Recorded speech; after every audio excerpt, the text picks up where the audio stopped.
My name is Crystal, and I am a scholarship coach. And today I'm here to remind you to give your child instructions on how to get a scholarship rather than waiting for them to ask questions or to figure it out.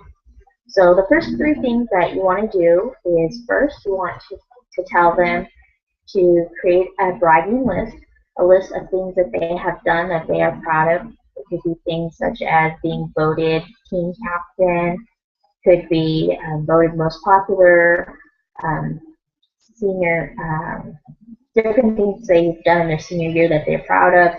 It could be volunteer work. It could be the grade point average. It could be them even having their own blog and the number of subscribers that's on it. So be sure to make sure to have them start a list of bragging rights.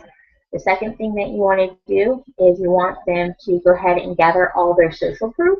So this is going to be things like pictures, videos, awards, ribbons, and trophies. Social proof is good because we live in an age where we are very, very visual, especially with all the things that are going on the internet. People love to post pictures of themselves, what they're doing, and this is certainly a good idea to have them have a list of things that they're doing, especially if they've accomplished some really awesome things and they need to go back and dig and find all these things.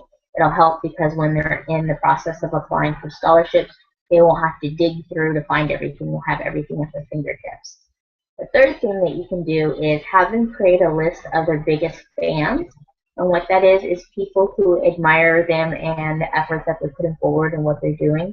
It could be a teacher, it could be a mentor, it could be a coach if they play sports, it could be their friends if their friend is a team captain and really appreciates how your child is a team player and gets other people to participate and to engage. Certainly with the internet and social media and the world that we're living in, you no longer have to get formal recommendations just from your superiors. And this can be seen in LinkedIn. Oftentimes in LinkedIn, the way it's changed the game, I guess you could say, is that now you can get recommendations from people you work with. It's not just your supervisor. So the same idea applies when it comes to your child. It doesn't just have to be a person of authority. It could be their friends and their peers who also hold a position of recognition and just say that this is how I've engaged with this child, with your friend, and these are the qualities that I see or that I like, or they're always talking to everyone, they're always smiling. This certainly does say a lot about the characteristics of your child. So these are the first three things to go ahead and get your child started on. And then to up the ante, I would go ahead and encourage you to start a little friendly competition with your child and place a wager that you think is appropriate to see who can come up with the best bragging list of your child, you, the parent, or your child. And the reason I say that is because sometimes children either A, they forget all the wonderful things that they've accomplished, or B, unfortunately, they think some of the things they have accomplished aren't that great. And it might be because they're constantly comparing themselves to other people who may have achieved higher feats, maybe higher grade point average. It could be people who scored more soccer goals. They might always be comparing themselves to other people, might not ever take the time to recognize the things that they have done. So this will be an interesting exercise to see that.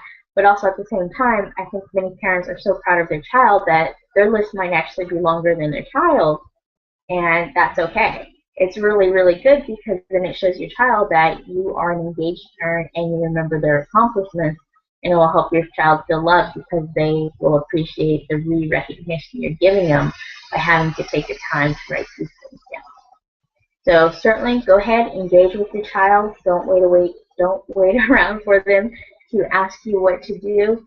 Chances are they may have been conditioned not to ask questions, and this is certainly true because unfortunately in school a lot of times when kids do raise their hand to ask a question, later on other peers might say that was a dumb question or make fun of them outside of class and in an environment where the teacher can't control it. So certainly go ahead and get your child engaged. When your child feels that trust, then they'll begin to feel more comfortable that you're not just telling them what to do and how to do it, but that you truly want them to succeed and you're supporting their success.